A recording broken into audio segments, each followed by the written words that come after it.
Hey everyone, hoping you guys are doing absolutely great. So guys, बहुत बहुत बहुत लोगों के बार बार क्वेश्चंस ये आते हैं कि भैया यार हमारा हेयर ट्रांसप्लांट अगर हम कराते हैं तो हमारा खर्चा क्या आता है। बहुत सारी चीज़ें हैं हेयर ट्रांसप्लांट के अंदर and pre transplant, transplant and post transplant बहुत मेजर मेजर सही खर्चे हैं जो कि आपको अपने दिमाग में रखने हैं। आज हम बात करने जा रहे हैं, फुल डेडिकेटेड वीडियो इसी के ऊपर रहेगी कि क्या क्या बेसिक खर्चे होते हैं हमारे हेयर ट्रांसप्लांट के अंदर। क्या हम सोच के चलें कि हमें कितना स्पेंड करना पड़ेगा जब भी हम हेयर ट्रांसप्लांट कराने के बारे में सोच रहे हैं। ओके, सो सबसे पहली चीज़, यू कंसल्ट अ डॉक्टर। मैं स्टार्टिंग से बिल्कुल वो करूँगा।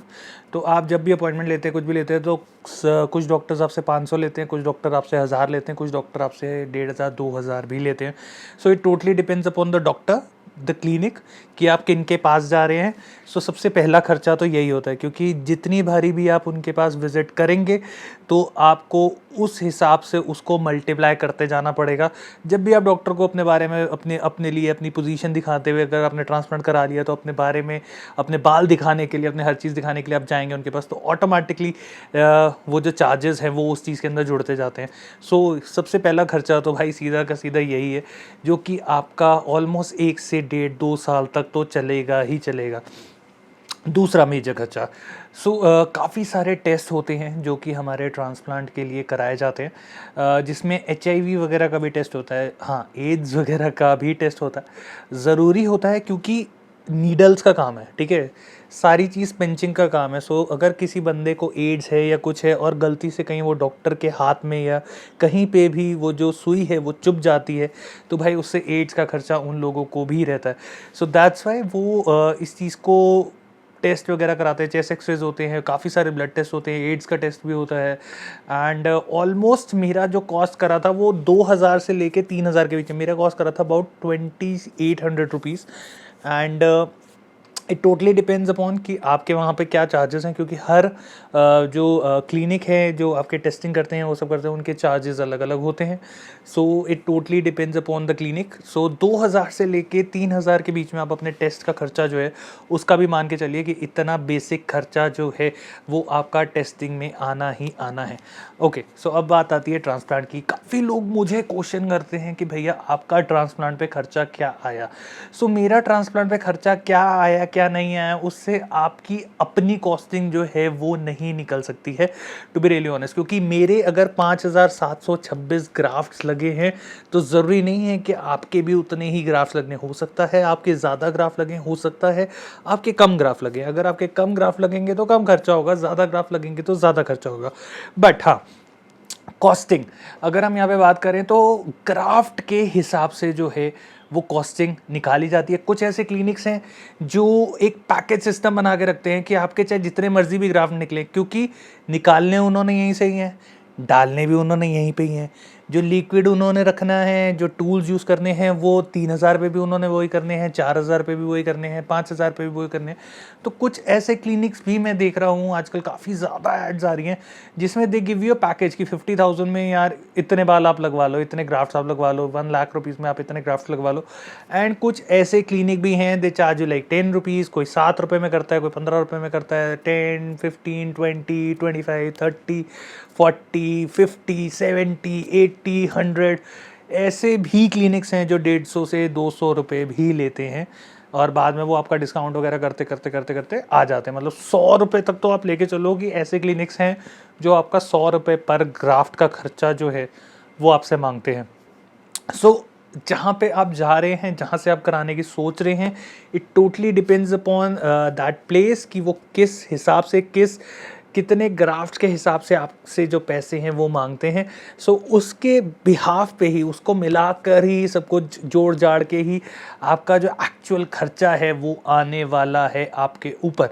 ये चीज़ दिमाग में रखो कि पर ग्राफ्ट, या तो आप ऐसे क्लिनिक पे जाओ जहाँ पे आपको पूरा पैकेज सिस्टम मिल जाए, जिसमें वो जितने मर्जी भी ग्राफ्ट लगा लें, क्योंकि टाइम लगता है, but even if they are charging like 50,000, 80,000, 1 lakh rupees, और 80,000, 1 लाख रुपए लेके अगर वो आपको सपोज 4000, 5000 ग्राफ्ट लगा देते हैं, तो that is pretty decent thing, like 10-12-15 रुपये पर। ऐसे भी कई ऐसे क्लिनिक हैं जो मेरी सब्सक्राइबर से बात होती है, दे सेड भैया हमने तो 10 रुपये में कराया था, एंड उनका रिजल्ट मैं देख रहा हूँ, उनका रिजल्ट बहुत अच्छा जा रहा है।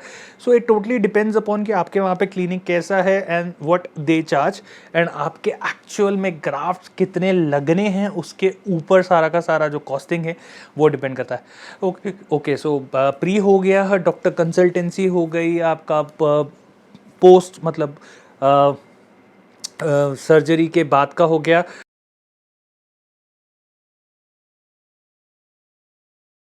ओके, सो एक चीज़ और रह गई है जो कि काफ़ी एक्सपेंसिव होती है, एंड इट डिपेंड्स अपॉन कि आप उसको कितनी बारी लेना चाहते हैं, पीआरपी थेरेपी। सो ट्रांसप्लांट के बाद पीआरपी थेरेपी सजेस्ट करी जाती हैं, जो कि कॉस्ट करती हैं 3,000 रुपये से लेके 10,000 रुपये तक। एक सिंपल पीआरपी होती है, बायोटिन पीआरपी होती है, और हर क्लिनिक के अपने चार्जेस होते हैं।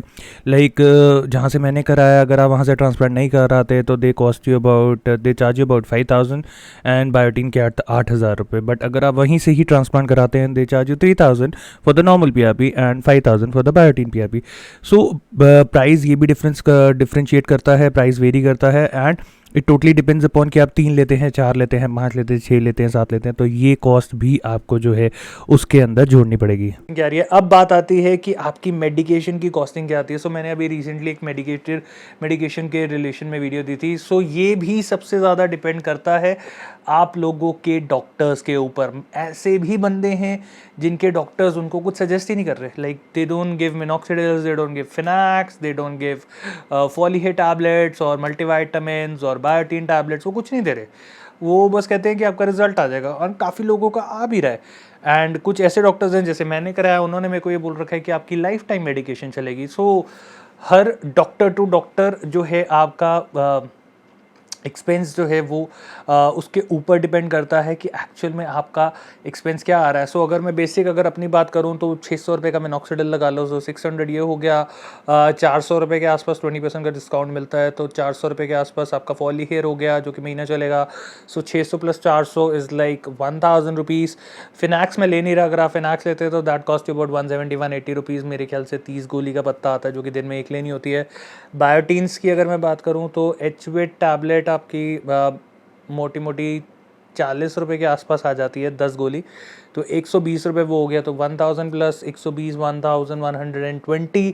अगर मैं यहाँ पे ओमेगा 3 फैटी एसिड्स की बात करूँ जो कि मैं ले रहा हूँ, हर कोई बंदा नहीं लेता but it's good for your hair, so मैं ले रहा हूँ। सीकॉट टैबलेट्स आती हैं जो कि मैंने अपनी वीडियो में भी बताया था, that cost you about 250 rupees के आसपास। तो मोटा मोटा मैं जोड़ के चलूँ तो हर महीने का 1,300 रुपये के आसपास का खर्चा है।